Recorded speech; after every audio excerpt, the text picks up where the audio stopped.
Popular Culture Research Team. How can I help you? And back joining us for our Friday's Popular Culture Research Team is Yujine's Yujin. Eugene, hello to you. Hi guys, happy Friday. Eugene, I have a delicious snack for you. What is that? Is this for me? Do you want to try this snack? What is that? It is a very tasty snack. Okay. I got it. This is not a snack. Oh, it's really. not. It's not a snack. You have something on it, like the Oh, man. thing. What is that, though? It's a squishy ball. I thought this was a it's like snack and I ate ball. it. Oh, she didn't fall for Oh my it. goodness, it feels so good. Can I try it? Am I the only idiot that thought this was food? It feels so good. Oh, I thought she was going to eat it. You tried to eat it? I ate it. You ate it? I thought this was a snack. You ate it? Really? Are you serious? I bit into it. You're going to have to wash your hands later on. Oh my goodness. Okay, but that Oh, my feels so goodness. good. Oh, anyways.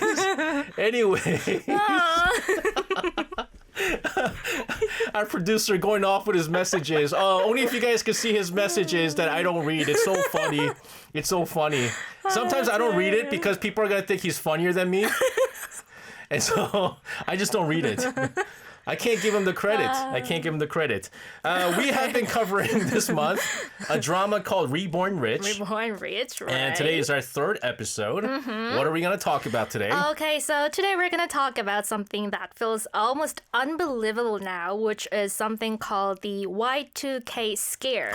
So, Y2K scare or millennium bug was a widespread fear in the late 1990s that computer systems would crash when transitioning from 1999 to 2000. Yes. Because older computer systems used like 2 digits for years. For example, 99 for 1999. Right. And no one knew how they would handle 00. Because they would have thought it was 1900. Right. Yeah, when computers were not existent. So people thought everything from banking to electricity could break down on January 1st, 2000. We now know that it was just a technical bug, not a real disaster, but back then people were genuinely in panic. The fear surrounding Y2K was one of the biggest global events at that time. Eugene, you don't remember the Y2K I was scare. like 4 or 5 years old. So you don't remember it? I don't remember at all. Oh my goodness. You remember? Of course I remember you it. do? Guys, I want any one of you guys who remember Y2K, what you guys did. Anybody legitimately get scared and do stuff about it? Oh, I want to know that.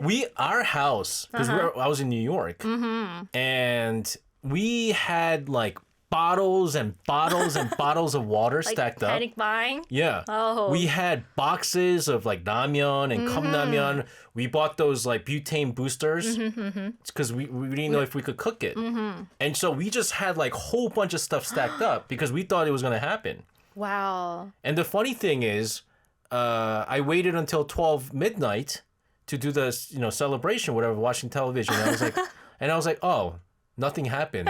And so I turned off the lights to go to sleep. And then my mom's like, oh, why is the lights off? Why is the lights off? And she got so scared. Nothing happened. And we had like 2 years worth of ramyeon. 2 years? And maybe that's why I got so fat. In what was it, middle school, I think it was. But anyways, I remember this, and this was a worldwide panic. It was a global phenomenon. There was so many rumors, and some of them were quite extreme. So people believed their bank accounts could suddenly drop to zero because of system errors, and others thought there could be like massive power outages, water shortages, and breakdowns in infrastructure. Some people even believed like airplanes might crash because of navigation system failures, and there was a particularly strange rumor that the military system might reset and people who had already completed their service would have to enlist again. And of course, like any major panic, there were even doomsday theories about the end of the world. Oh, because you have to people who had completed their military service have to enlist again. Ben Song over in Seattle says, I was in the military at Y2K. Worst place to be. I thought I was going to end my life in the military. That could happen. But Ben, you're okay. Luckily, You're we're okay. okay. And I mean, it must have caused a lot of chaos. Right. But how did Korea respond to this? So Korea actually took it very seriously. The government formed a national emergency committee specifically to deal with the Y2K problem. They invested a huge amount of money to update systems, fix software codes, and prepare for any possible failures. And on the night of December 31st, 1999, and all the way into the early hours of January 1st, 2000, employees in major public institutions and banks were on standby, monitoring systems in real time. And these fears actually affected people's behavior in real life. Some people rushed to withdraw cash, worrying that banks might stop working. There was also a wave of panic buying like SJ, especially for daily necessities like bottled water, ramen, and people wanted to prepare for the worst just in case like basic services stopped working. You know what I just realized, and I can't believe I didn't think of this before? Where's that? Is Korea and other parts of the world would have had the Y2K first. It would have been January 1st first, because I was in New York. Oh, right. That's... And we're like 13 hours there's a time behind. difference, like, And so if they had New Year's, I should have just called them and be like, hey, you guys okay? You guys okay over there? Because, you know, we're waiting to see if the world is going to end. You guys okay? But what do you think of that? Oh. Right? The time difference, right. You might call them, right? We could have just called. What were you doing? Australia. What were you doing not telling us everything was okay? Well, Australia should have told us you guys were okay. Sense. Right? Mm-hmm. And if something would have happened, we would have all known. But, you know, internet was not that good back then. So maybe that's all that. Okay, so this was pretty intense. But nothing again happened against people's fear, right? None of the major disasters people feared actually happened. And at that time, many experts said that nothing major happened because countries had prepared so thoroughly in advance. Yep. And interestingly, the meaning of Y2K has completely changed today. I mean, the focus has completely changed. Yes. How did it change? Okay, so back then, Y2K was all about fear and uncertainty about the year 2000. But now it actually refers to a fashion and cultural trend. Yes. It is used to describe the nostalgic style of the late 1990s and early 2000s. Things like bold colors, low-rise jeans, digital vibes. So in Korea, this trend is especially popular among the MZ generation, and even K-pop idols often use Y2K fashion as a concept for their stage outfits. So something that once represented fear has now become something stylish and cool. No, because we all felt really dumb. So we had to cover this up with something else. Or something else. Guys, let's talk about the fashion. Let's talk about the fashion. Let's not talk about how dumb we were and bought like 2 years worth of ramyeon. And so let's only think about and again, fashion, music. Music. You know, all that stuff. Hairstyle. I remember having the HOT hair. You know, back when I was a kid. But this is interesting. From panic to trend is what we're looking at. Yes, right. It shows how the meaning of something can completely change over time. I think that contrast, like from panic to trend, makes the Y2K story even more fascinating today. It's too bad that you don't remember Y2K because you were so young. But when we say Y2K era, we don't just mean 2000. We mean like 2000, 2001, 2002, 2003, maybe up until maybe 2004? 5? I would say 5, 6. 5, 6. Because once you get into like 2008, 9, things really change. So I'd say maybe like 2000 to 2005, 6 was really that Y2K era where you had that sort of vibe. Yeah, the millennium vibe.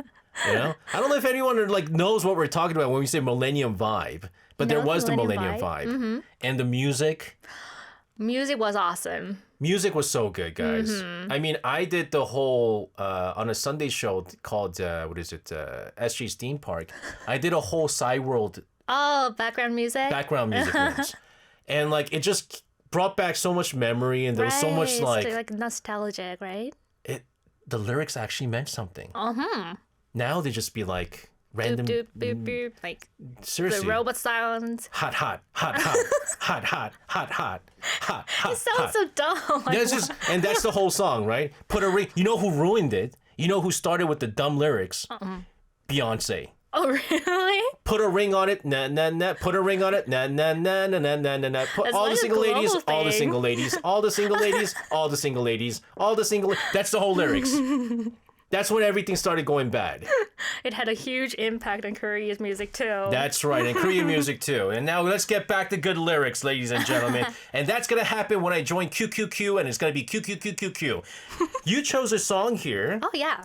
Interesting song. Supreme Team and Yungjin with Then, Kuten. Why? One of the Y2K songs. Yes, and by Y2K, we don't mean exactly what year 2000. And also, I think the title itself says then, back then, right? So let's listen to it. This is Supreme Team and Youngjun with Then, Kuten. Yeah, messages of the Y2K scare. Crash Override, who works in tech, says it was a real bug that engineers across the world raced to fix. And that might be it. They might have just fixed it, right?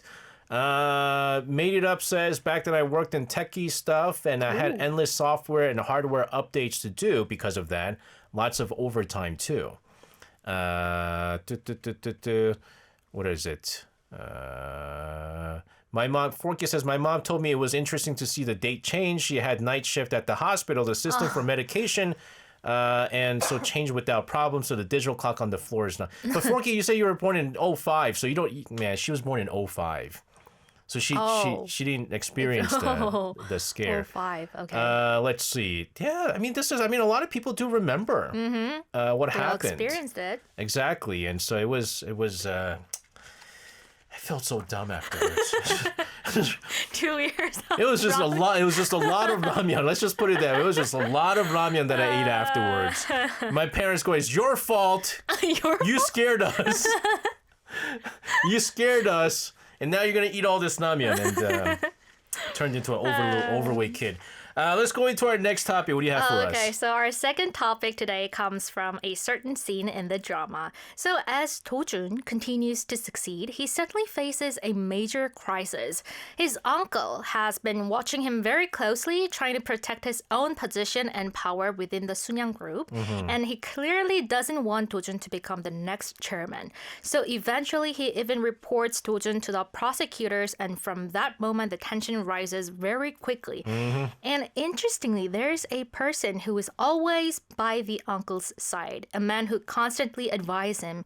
And it turns out he's actually a fortune teller. How crazy is that, ladies and gentlemen? Fortune teller. You know, usually you have like advisors, right? Board of advisors, and there are people who advise you on Business things. experts. Yep, exactly. People who I went to study universities with like crazy degrees and all that fancy stuff. But he is a fortune teller. This is not unusual, okay, in the Korean society now. We know. And while it is an unexpected combination, a businessman and a fortune teller, it does happen. Let's talk about this. Okay, so in the drama, the uncle actually relies on him for important decisions. He gets advices on things like investments or hiring and even strategic moves. So this fortune teller almost becomes part of the decision-making process. He says something like, your fortune is extremely unstable this month. You're facing strong negative energy, so it might be better to be extremely careful this month, like this. So it almost sounds like a prophecy rather than practical business advice. And this brings us to today's topic, the relationship between business leaders and fortune telling in Korea. You know what the crazy thing is? Your that? fortune is extremely unstable this month. You're facing strong negative energy, so it might be better to be extremely careful this month. And he's getting high salary for this. You could say that about anything. Eugene. Okay. The situation is not good right now. Okay? For this month? For this month. Okay. You might want to be a little bit careful. What should I do? And I just got paid $1 million or something. I don't know. I don't know how much they get paid, but they get paid a lot. A lot. But the crazy thing is, again, while on the outside and the way that we're saying it, it seems ridiculous and it seems silly, it does really happen in real life. Surprisingly, yes. So there have been many stories and rumors suggesting that some powerful figures rely on fortune telling. In Korea, things like fortune telling, like face reading or 풍수지리, I'm going to explain it later, are sometimes seen as part of business decision making. Of course, we should be clear. Most of these are not confirmed facts, but widely known stories or speculation. Yes. Okay. So we're going to talk about some real life examples. Okay. Now, these are rumors. Rumors? Because no conglomerate is going to come out and say, yeah, we're talking to I make billions of dollars, but, I'm going to talk to a fortune teller to make me do stuff. Because, that's what we do. No. So, but it's well known to the point where we think a lot of people say that it might be true. So let's get some of them. Okay, so there are quite a few interesting stories. One well-known example is related to building design. There's a story that a skyscraper's height was influenced by fortune-telling beliefs. I heard this one. You know that? Yep, I know this one. Yeah. So, for example, Lotte World Tower, one of the most famous landmarks in Korea, has 123 floors. And there's a rumor that a fortune teller advised that building over 100 floors would help the owner live longer. And interestingly, the founder of the Lotte Group, who led the construction of the tower, lived to be 99 years old. Of course, we cannot say there's a direct connection, but it's an interesting story people often talk about. And there are also stories about business leaders paying attention to face reading when hiring employees. The idea is to choose someone who looks trustworthy or unlikely to betray the company. Could I be honest with you? Yeah, of course. I actually believe in face reading? kwansang, the face reading.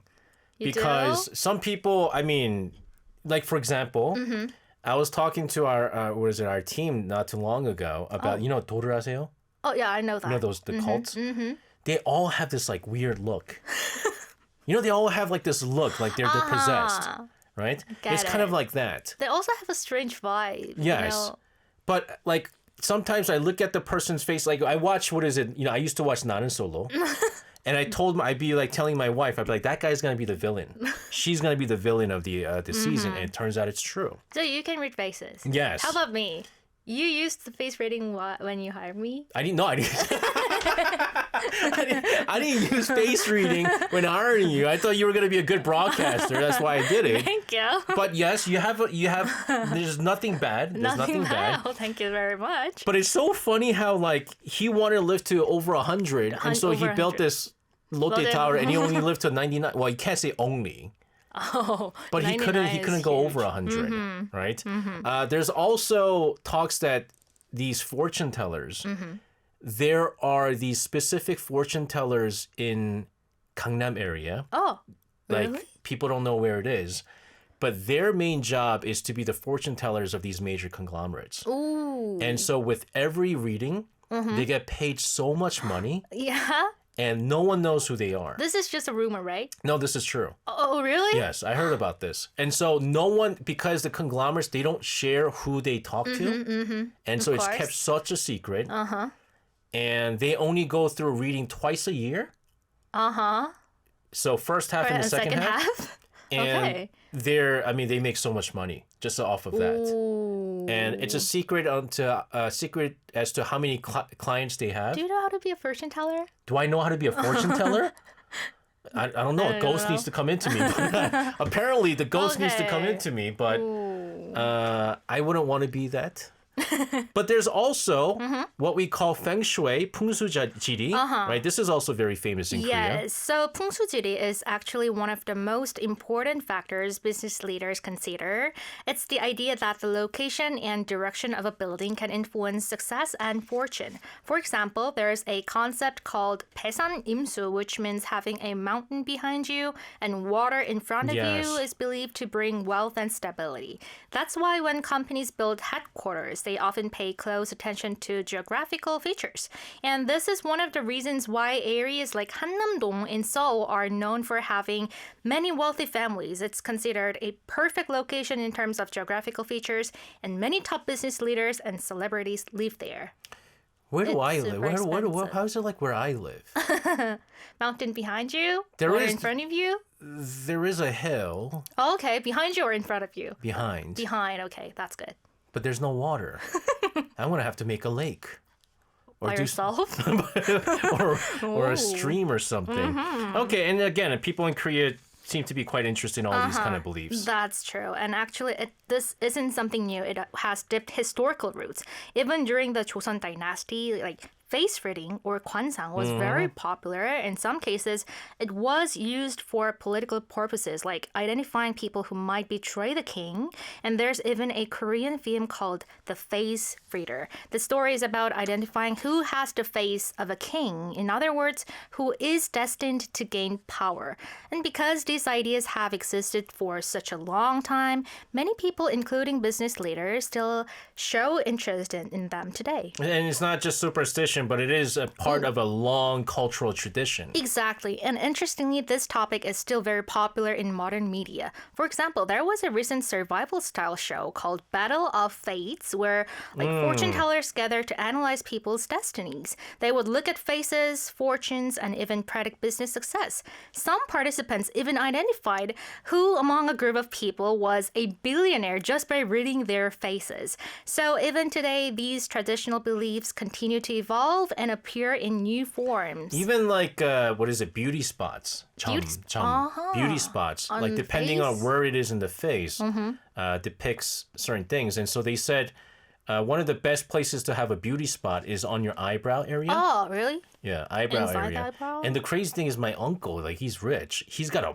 big little thing here in his eyes. And then so like people are like, you should get rid of that. Like it's a little bit too much, right? He was like, no, this is probably what's bringing my wealth. But it's huge. It's huge. I got a spot somewhere, but it's missing the eyebrow. It's just above the eyebrow. Let's draw it then. Draw it? Do you think it's going to work if we draw it? Artificially put it? That's why they also say that you have to be careful with plastic surgery. Right? Yeah, because you might be losing certain fortune, right? Speaking of fortune and destiny, let's first take a listen to a song from Kim Sung-gyun and Tohee with Destiny, 운명. Polina says, my friend's eyebrows are huge and very, very long, longer than his hair. Like Paul Matthews? But I said you have to have the spot, like the mole. Right? That's what I was talking about. If you apparently have it like around here. Maynard said, if fortune telling was legit, why aren't fortune tellers the richest people on the planet? Surely they have the best at when to invest and what to bet on. I don't know. But I've heard I've seen on the spot like crazy things that happened when it comes to fortune tellers. So, I mean, could they have guessed it? It was stuff they couldn't have guessed. Like really stuff that they couldn't have guessed. So, I don't know. We don't know. What's our final topic today, Yujin? Okay, so our third topic is a very sensitive and heartbreaking one. It's based on a real historical tragedy that had a global impact. So in the drama, Do-jun finds himself in a serious crisis because of his uncle's accusation, but then he suddenly remembers something from the future. The September 11 attacks. Oh, geez. Okay. So before the event happens, he liquidates all of his overseas investments and secures cash. So in that way, he manages to survive the crisis. But even though he knows what will happen, he cannot change his story. So what is meant to happen still happens. So today's final topic is the impact of the 9/11 terrorist attacks on Korean society. So this one is like personal for me because I was in New York City. I saw the planes hit. That's how crazy it was. So my high school, Brooklyn Tech, was located across the river from the Twin Towers. Okay. But like far enough, because I was in Brooklyn, far enough that like it was not going to impact us. But it's big enough that you could see from the window. And I was in my second period math class. And I was looking out the window, not listening to the teacher. I still remember Miss Coffee.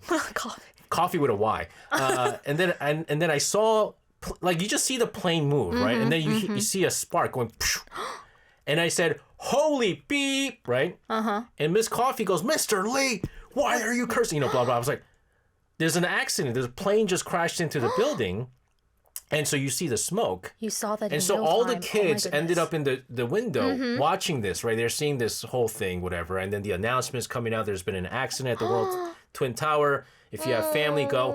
And then we're all looking at the window, and the second one hit later on. Right. And so that's when we knew it wasn't an accident. And we said, wasn't oh, this is not in it. This was just as a terrorist attack.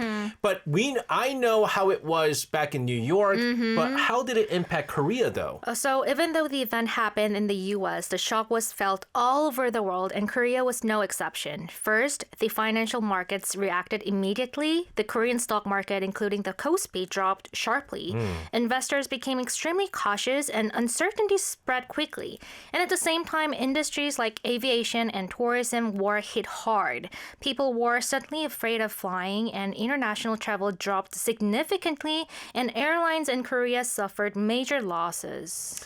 I guess security, of course, naturally, must have changed a lot in Korea, too. Yes, that's one of the most visible changes. Airport security became much stricter after the 9/11 attacks.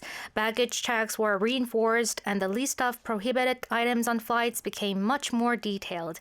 And these are rules we take for granted today, but many of them actually became stricter after that attacks.